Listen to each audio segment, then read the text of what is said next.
Hi everyone, it's Sunday, July 30th, time for another HideNet Week in Review. I'm Vera Dordick. In the U.S., sellers have seen the market firm up to a point where they are now looking to sell at higher prices. In fact, steers are mostly moving higher, whether that's 50 cents or a dollar. It's a definite improvement over the market of the past weeks or even months. Looking at heavy Texas steers, prices were up $1 this week at $27 for selections averaging 62 to 64 pounds. And as we said, other steers were also steady or higher. Cow sellers say that prices are steady for now with some incremental increases here and there. For the week, combined export sales for the period ending July 20th were 613,000, which is up 41% from the previous week. Combined shipments were up by 5%, totaling 507,800. Estimated slaughter for the week ending July 29th was 619,000, and that's just incrementally lower than last week.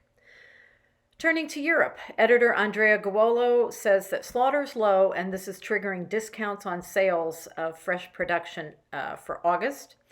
That's because there's really no possibility to salt everything. In general, there are few prospects for recovery in September. British prices were again unchanged at 70 cents sterling per kilo for the 36 plus kilo British ox, but there might be some downward trend for sales outside the EU, he says. In Ireland, the current price is a touch firmer at 80 cents in euros. European bull prices are being saved right now thanks to the low slaughter figures. The price for North German bulls at 40 to 49 kilos is 95 cents to €1.05 per kilo.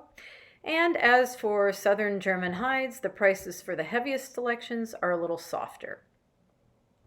The European cow market has prices that are unchanged, and it's actually a good time to buy, but then tanneries are focused on the best quality, leaving some other selections behind.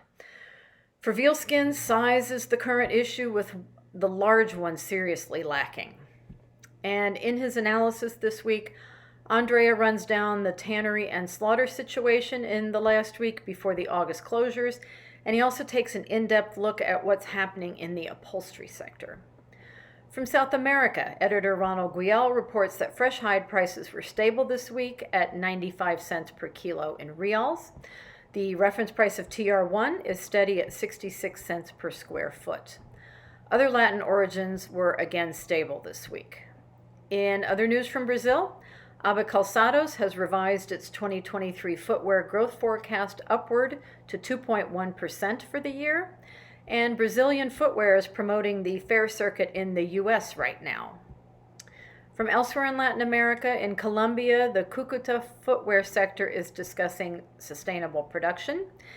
Mexico's fashion exports have returned to positive growth. And in Paraguay, the maquila exports of leather have dropped by 1/3 this year. That is all we have for this week, and until next week, good night from HideNet.